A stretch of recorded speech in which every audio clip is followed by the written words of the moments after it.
Yo, what is up guys, and welcome back to another episode of Slice of Shonen. I am your host, the CloudyCrow, and today we are going to be having a new kind of video on the channel, and this video is especially going to be a treat for all of you Nichijou fans out here, because today, as you can see before us, we have a Nichijou Q&A quiz, and this has been prepared by my good friend Kay and Leonhardt, the same person that sponsored the reactions to the Nichijou series. So, here we have quite a few questions that he's taken the time to make, and I've read through a couple of them, just kind of skimmed through, and many of them are very interesting. I think we're going to have a lot of fun reacting through this, and it's going to kind of touch on everyone throughout this series pretty much. But without any further ado, let's dive into this first question with: how do Sakurai and Takasaki save their troubled relationship? Now this is a very, very tough question because Takasaki has been given so many opportunities to try to just ask her out. And he's even had the help of her brother, which is like a godsend for anyone in his situation, and he's still fumbled the bag every single time. So, I think there's only two ways for their relationship to ever get anywhere at this point. One, it has to be Takasaki has to stop fumbling, dude. He has to be open, because I think if he were to just ask her out, I think she'd accept it. I think she'd actually be interested in, getting to know him a bit better. But he keeps chickening out and he keeps getting inside of his own head. So if he can overcome that and just somehow muster the strength to just ask her out and see where things go from here, then I think their relationship could actually progress. And the second thing would have to be if Sakurai's brother were to go to Sakurai and kind of convince her to make the first move, because I don't think there's any real evidence that she likes him. It's just kind of a gut feeling that I have. But maybe if he can manage to, talk to his sister, maybe ask some probing questions like, hey, what do you think about Takasaki sensei, and stuff like that, kind of gauge where her head's at. And then if he determines that she might have a little something for him, then maybe he can give her the nudge that she needs, because she's never gonna do it herself. She's just not that kind of person. Next, for question number 2, is Principal actually related to Hakase? Now, for this question, I don't quite understand. And if you want to clear it up in the comments, Kay and Leonhardt, I could respond to it there. But right now, I never really detected any sort of connection between those two, especially because we never see them together at all. Hakase, number one, she's living on her own in that house, and she had to construct this robot that basically ended up being like the mother of the household. But if he is related to Hakase, where the heck has he been? Why hasn't he checked up on her at all? That's my question. And now for number 3, why is or isn't Misato a lovable character? In my opinion, I think she is a lovable character, because ever since I've first started watching anime, I've always been a sucker for tsunderes, and she's like the ultimate tsundere. I honestly can't think of a single character that is a bigger tsundere than Misato. If you guys have some answers, make sure to leave them in the comments, because I know there are some massive tsunderes out there, but to her degree, to the point where, like, if anyone even hints at the idea of her potentially liking Sasahara, she's gonna pull an entire tank out of nowhere, slap her helmet on, and blow the whole room to smithereens. I can't think of a single character that's at that level. Next, number 4. What would an Echan and a Fechan confrontation look like?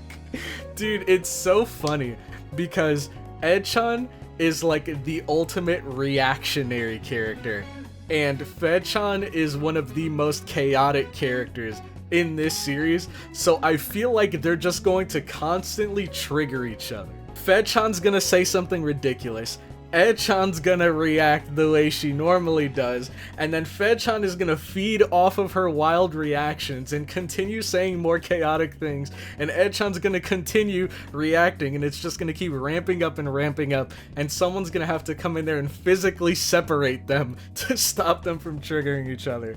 That's what I think a confrontation would look like, and I would love to see that. I would pay money to see that. Next, for question number 5, what talent would you bring to impress the princess? Now, before we get into this, I'm just gonna say, I don't think there's anything you could possibly do to impress her. I think no matter what you do, it's what makes the scene hilarious. No matter what you do, no matter how funny you are, she's gonna kick you out. But if I had to bring a talent, you know, I'm pretty good at whistling. I'd say I'm pretty good at whistling. So what I would do is I would gather a couple of the other soldiers or workers, and we would assemble like a barbershop quartet or like an a cappella group, and we try to serenade her, and then we're all just gonna get booted out at once. But I think it'd be fun, you know? We put forward our best foot, and it just didn't work out. For number 6, how does Nakamura's late introduction, as well as other elements, help differentiate Core 1 from Core 2? Now, I really, really like this question, because it's something that I've never really thought of. But Nakamura ties in very heavily with Nano. And the biggest problem that Nano struggled with pretty much all throughout the series up until the very end was her wanting to be a normal girl, but knowing that she's a robot.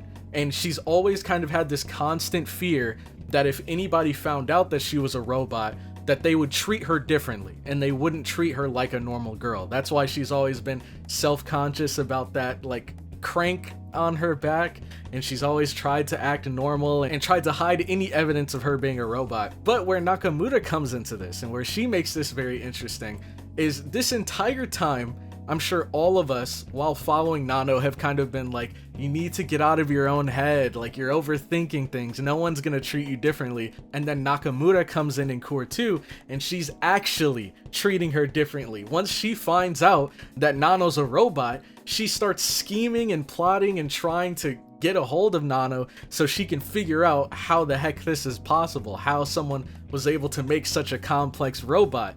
But what makes it even funnier is the fact that she has failed every single time, and she's failed so badly that even though she is blatantly trying to capture Nano and trying to, like, you know, tase her and take her back, she's failed so badly that Nano has gone through the entire series having no idea that Nakamura was hunting her down.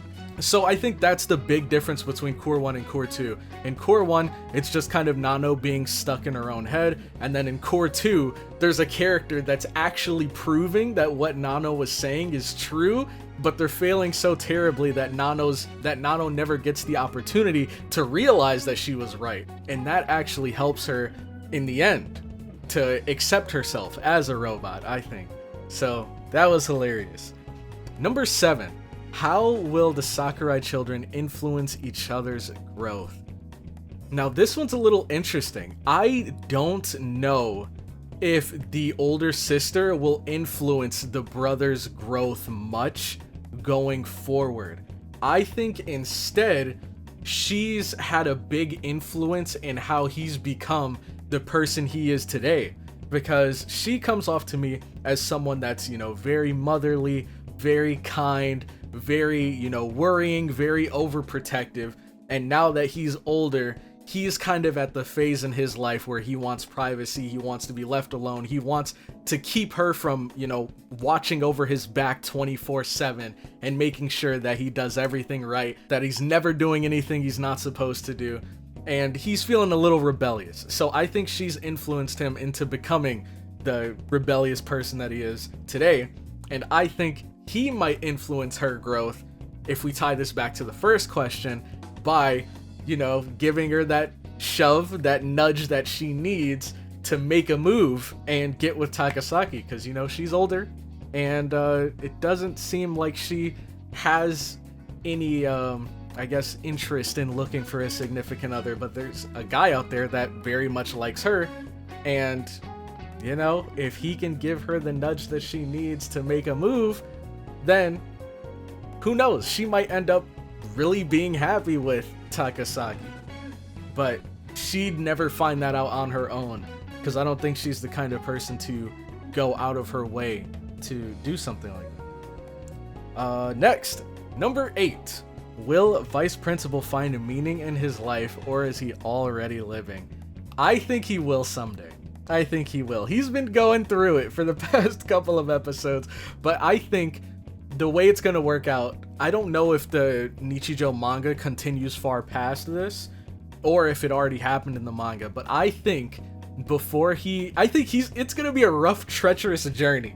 He's going to suffer a lot more, but I think it'd be beautiful if right before he passed, he was finally able to find meaning in life and, you know, pass on happily. Number 9, tell us a small, creepy personal story. Someone is watching.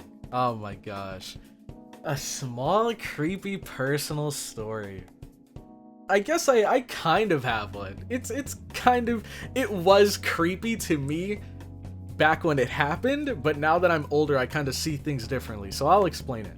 So when I was a kid, I think I was in maybe like a middle school. Me and my friends, we would always spend time over each other's house and just play video games and stuff. And at one of my friend's house, he lived like maybe a mile or 2 away from Target. And we had this tradition where whenever we'd go over to his place, we'd wait for everybody to get there. And then we would all take this long journey to get to Target, get a bunch of snacks, come back and just chill, play games and stuff. It was super cool.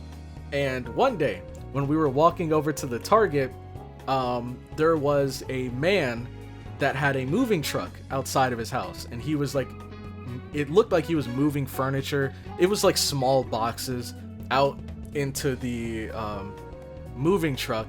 And when we were walking by, he kind of waves us over. And we all kind of look at each other like, I guess it wouldn't hurt to, you know, see what's up. So we go over there and he gives us an offer. And he says he's the only person here and he has to move all of this stuff out from the house into the moving truck. And he could really use our help and he'd be willing to pay us. So we all kind of looked at each other and we were a little confused, but then I think we all came to the conclusion in our heads of like, okay, well, I mean, there's a lot of us here. We could probably get through this pretty quickly, and more money means more snacks. So we all decided to go in and help him. And throughout the entire time, as we're moving things, it's a very like eerie sort of situation. Like none of us are really talking to each other. We're just kind of handling business. He's not really saying anything, just kind of watching us as we go up and down the stairs. And I guess he kind of started to pick up on like how uncomfortable we were feeling. So he says, I guess to ease the tension, he says, "Don't worry guys, I have a gun with bullets." And thinking back on it now, I think he was probably just joking. And he was trying to say like, oh, you guys don't have to worry about anything happening to you guys because I have a gun, I can protect you. But, you know, at the time, as a kid, me and all of my friends, I think we interpreted that as like, oh crap, now we can't leave. Now we have to help him move all of this stuff. And it's more stuff than we thought, so it's gonna take a bit longer than we thought. But ultimately, you know, nothing ever came from it. We moved all of his stuff and then he paid us and then we went and got snacks and we lived happily ever after. And after that, it's kind of become a little bit of a meme in our friend group where one of us would just randomly say like, I have a gun with bullets, and we just all start dying laughing because it was such a weird thing to say. It was such a weird thing to say. But now that we're older, I'm sure we all know what he was actually trying to say, or we think we know what he was actually trying to say. So it's kind of a creepy story. It was creepy at the time, but we just ended up getting a massive laugh from it. Next, number 10.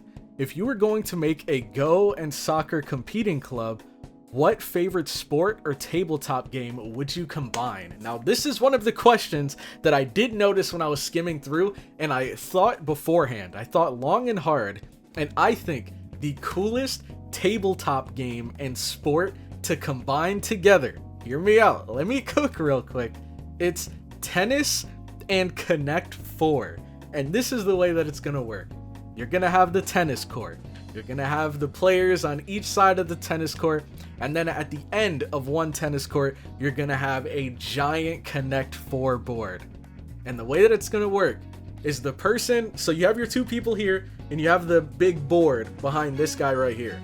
So this guy is going to serve the tennis ball, and it's normal tennis rules. You gotta hit the ball, make sure it bounces once inside of the other person's square, and then they can serve it back.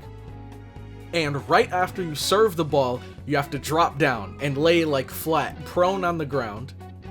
And then the other guy gets to send it back. And when they send it back, their goal is to try to make it bounce in the person that served it square, and then try to get the ball in the column that they want their Connect 4 piece to go in. So if they want to drop their piece in the middle, then they have to have their ball bounce and hit the middle.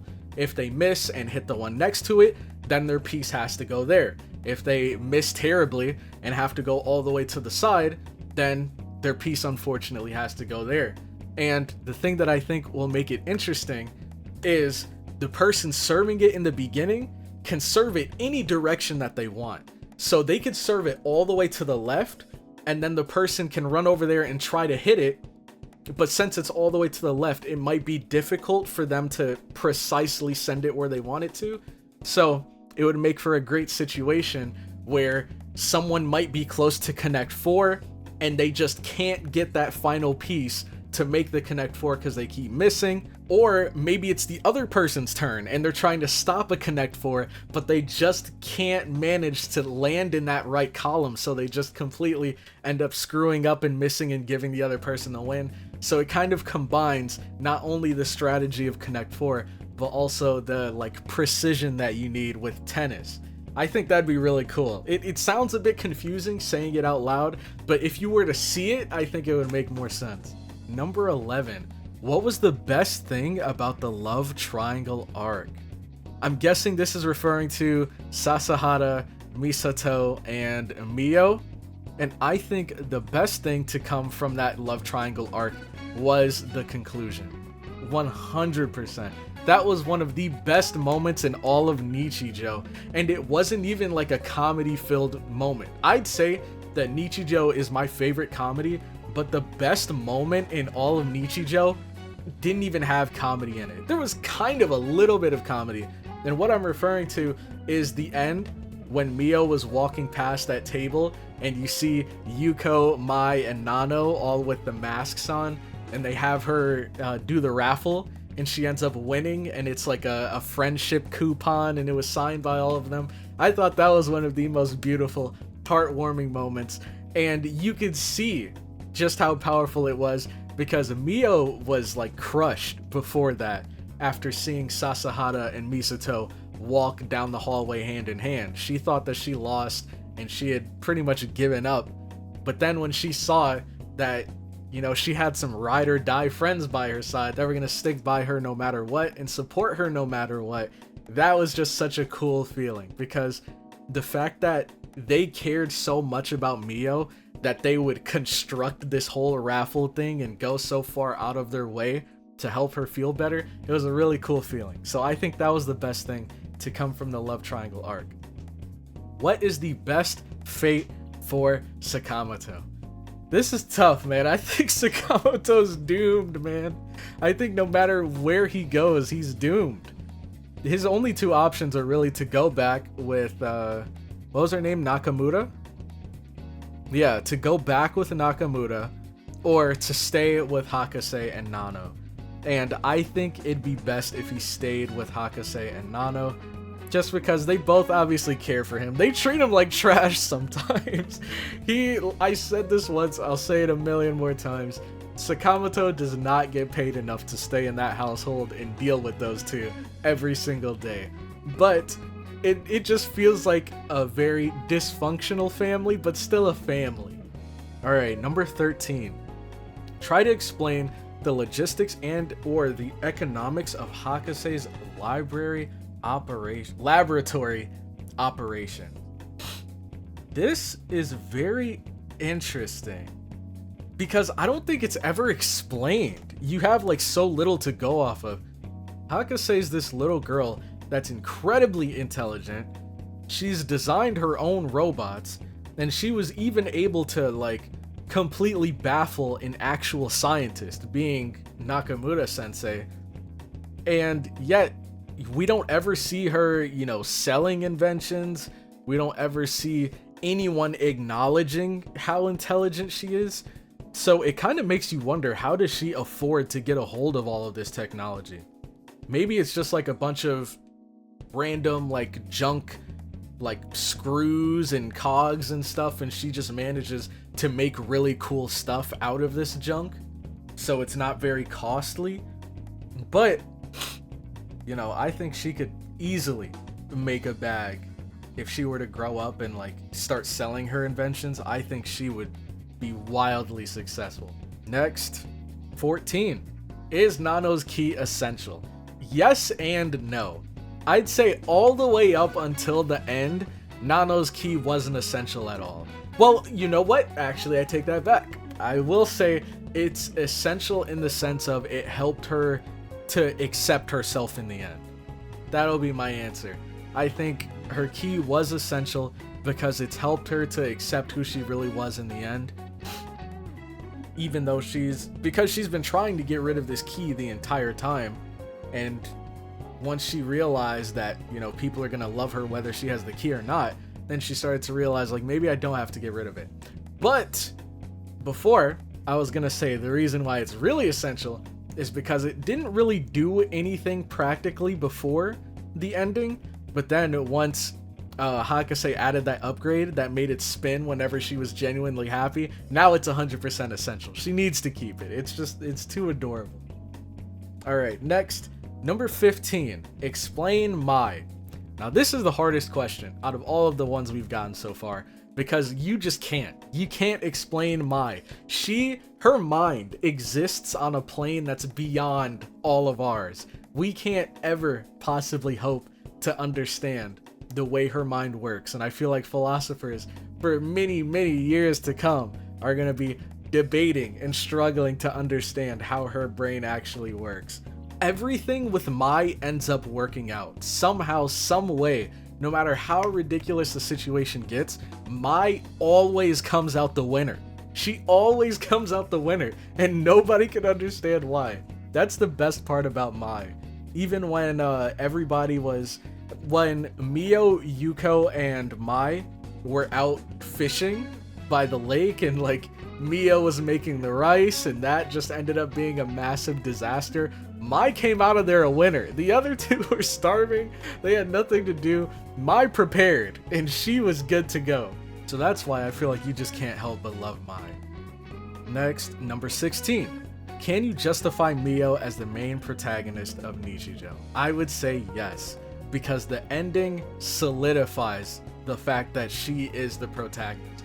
They would not give that much of the episode and that significant of a scene to one character without trying to imply that she is the main protagonist of the series. Like, you'd think it would be a combination of Mio I'd say it'd probably be a good debate between Mio or Yuuko. And Mio's also tied into a lot of different storylines. That's one big differentiator between the two. With a lot of Yuuko's scenes, they kind of just focus on her own. But with Mio, she's in a lot of storylines that tie to a lot of other characters.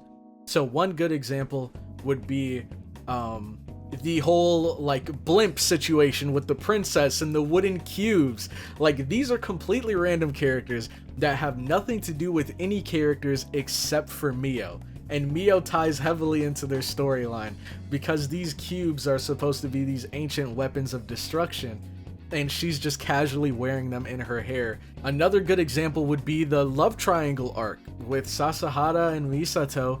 You know, Mio ties into that heavily, and that even led up to an amazing finale. So I'd say Mio is probably the main protagonist of this series because she not only is a part of the main trio, but her scenes often tie in heavily with a lot of other stories that are ongoing alongside the main story.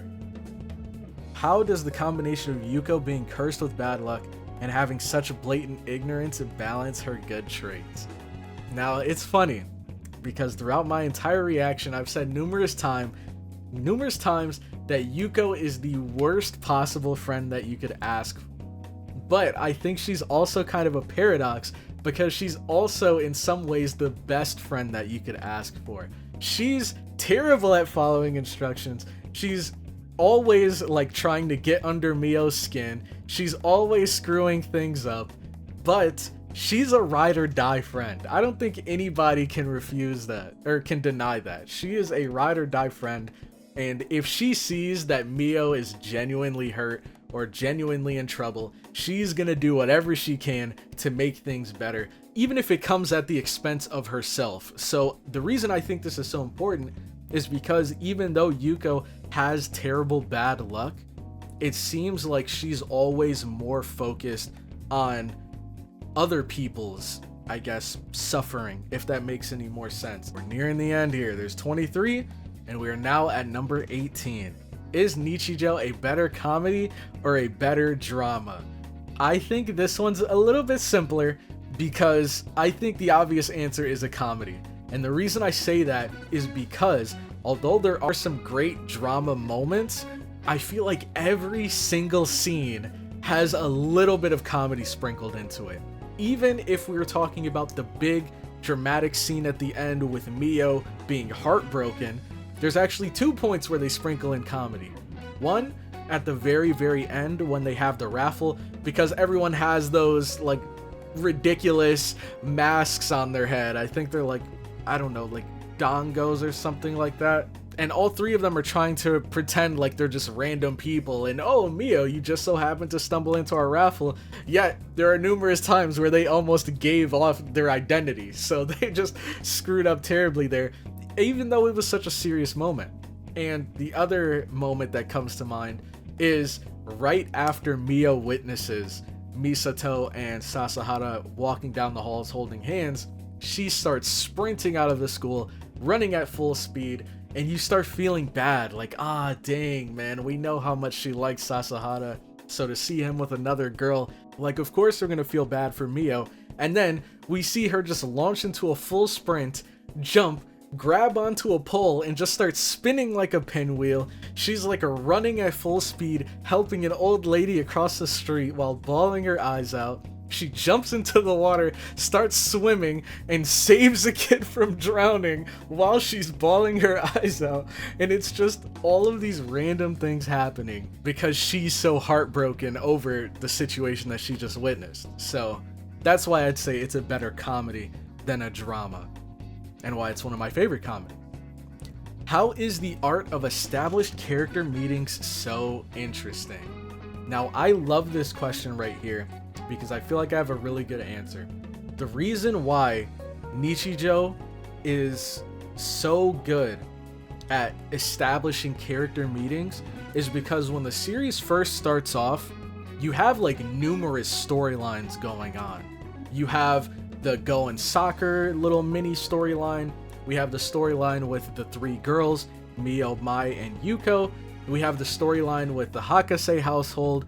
And all of these are kind of their own little bubbles with no real crossover between them. But as we get further into the series, that feeling when you've been seeing these characters kind of living their own lives right next to each other for so long, and then their bubbles finally start to overlap and they start to meet each other, it feels awesome because it feels like 2 worlds colliding.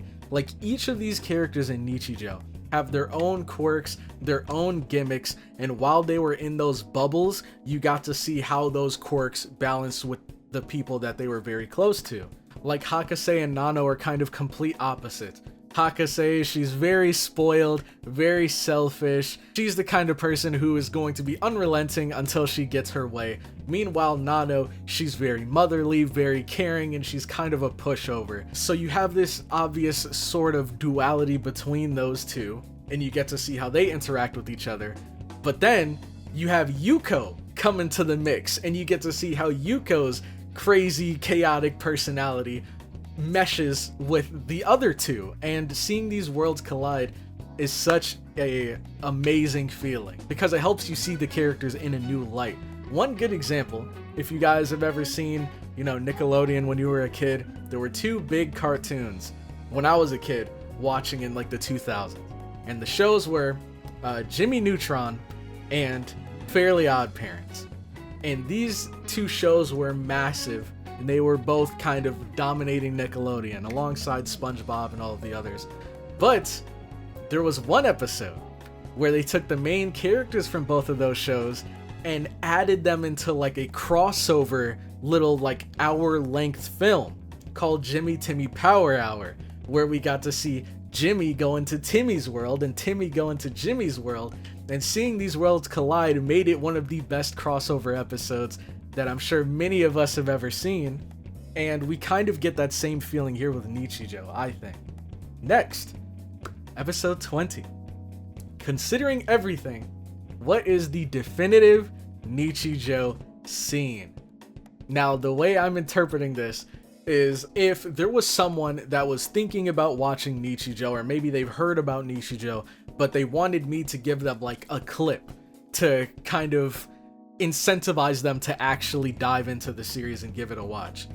I feel like I have a number of answers depending on the context. If you want to give non-spoilery scenes that kind of explain how ridiculous Nichijou is without tying into any storylines, like it's just a completely random once-off incident that's never brought up again, I think my answer for that would be the scene where Yuuko is standing in the halls, she looks out the window, and she sees the principal just giving the smackdown to this deer right in the courtyard. Like, both of them are busting out like wrestling moves, slamming each other right in the courtyard, and Yuuko is the only one seeing any of this happen.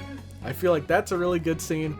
And then my answer for the definitive most Nichijou scenes in Nichijou, it's tied between the scene when Mio was like suplexing and body slamming everybody that tried to get a hold of her notebook, including that goat, including the police officer, including Yuuko. I think that's one scene. And the other one that is one of the most Nichijou scenes in Nichijou has to be when Hakase took Sakamoto on a walk. Those two were some of the funniest moments I have ever seen in this entire show, and there are so many funny moments in this show, but those two are just like icing on the cake because there's so many characters involved, there's so much randomness, it's so out of left field, and it's so Nichijou, man. Next, for 21, does anything come to mind in crafting season 2 ideas?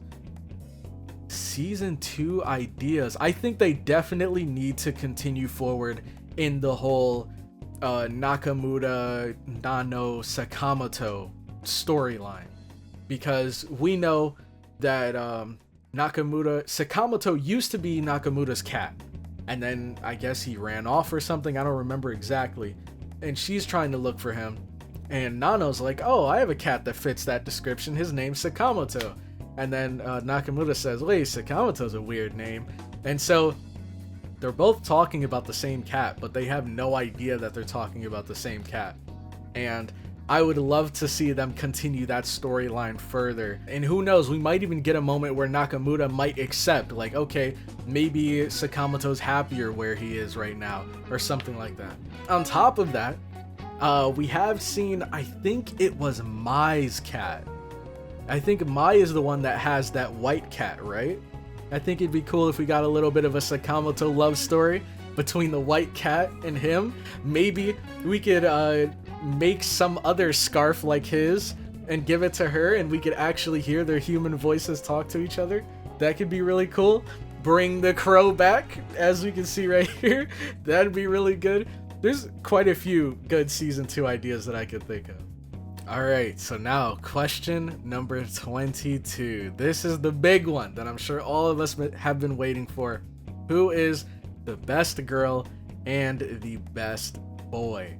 I think best boy is going to be a little bit easier just because there aren't a whole lot of male characters in the show. Ah, man. I mean, it's interesting because a part of me wants to say Sakamoto, because he technically is a boy, but he's also like a cat. So I don't know if he counts for this question. I'll say Sakamoto, but if we're talking about actual like humans, best boy, I would have to give it to, you know what? I know there might be a lot of Sasahara fans out there, but I'm gonna have to go with the Mohawk guy, dude. I think the Mohawk guy is absolutely hilarious.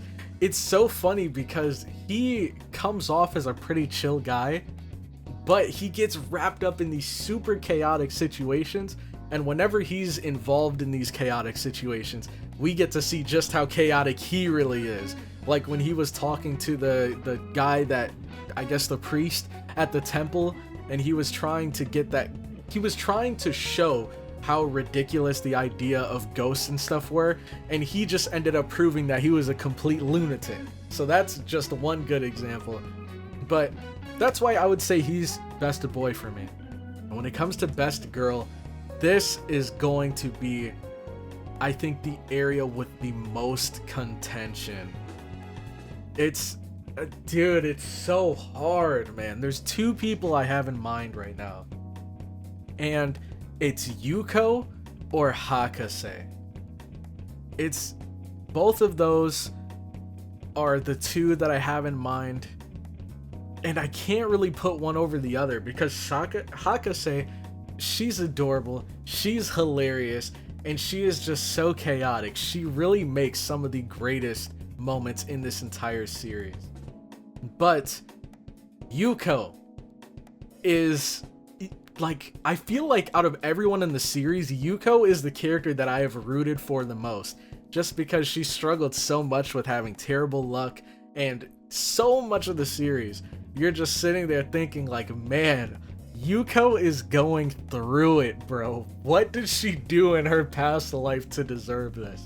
So I'd say I'd choose Yuuko for best girl because she's the character that I've been campaigning for the most throughout this series. Best boy would be the guy with the mohawk. I forget his name. My favorite character would be Hakase, like favorite character overall. And then honorable mention is gonna go to Echan because she's amazing and she's underrated and she needs more scenes in season 2. Alright, lastly, question number 23. What does the following quote mean to you? The ordinary days that we live in may... The ordinary days that we live in may in fact be a series of miracles. What does this quote mean to me? You should learn to, I guess, enjoy and cherish the smaller things in life. The smaller things that happen on seemingly ordinary days. If you learn to appreciate those more, then you will come to appreciate life more. I think that's the best way I could interpret this. Because if you're, I guess, focused so much on the bigger things that happen in your life, then I don't know, that could be a bit destructive. Because if there are some bad things, because the way the human brain works is it's a lot easier for us to remember bad things that have happened to us compared to good things that have happened to us, because the bad things, they like impact us harder in a lot of situations. So like, for example, you know, with me doing YouTube, I get so many, well, not so many, but you know, there are the occasional really, really awesome, kind comments that I see in the comment section. Someone could say like, yo, amazing video, like, oh man, I love this part. But then there's one guy that just says like, man, this video sucks. And that one comment like sticks out the most. For every 10 amazing comments, there's like one absolutely garbage comment that just makes me feel terrible, that just kind of ruins my day. But over time, I've come to appreciate the nice comments more, and those are the people that I'm making these videos for. If you don't enjoy my content, then obviously you're not the audience that I'm looking for. And if you do enjoy my content, then you guys are the audience that I want to, you know, be more consistent for and knock out more content for. So if you are one of those guys out there that have ever gone out of your way to post a kind comment, I appreciate the heck out of you. It means a lot more than you think. Massive shout out to Kay and Leonhart for making this entire Q&A thing here. I didn't think it was going to be this long, but it's one of those moments where you're just having so much fun that time just flies by. And even though it doesn't feel like it, I've been sitting here recording for almost an hour, so I'm going to edit it down and it shouldn't be that long for you guys. But I had a lot of fun, and feel free to answer these questions yourselves in the comment section down below. Let me know who you guys think best girl or best boy is, and also make sure to put the number of the question that you're answering, just so that I can go back and see what question you're responding to. But with that, I'm going to head out. Thanks again for stopping this far into the video, and I'll catch you all in the next one. Have a good one.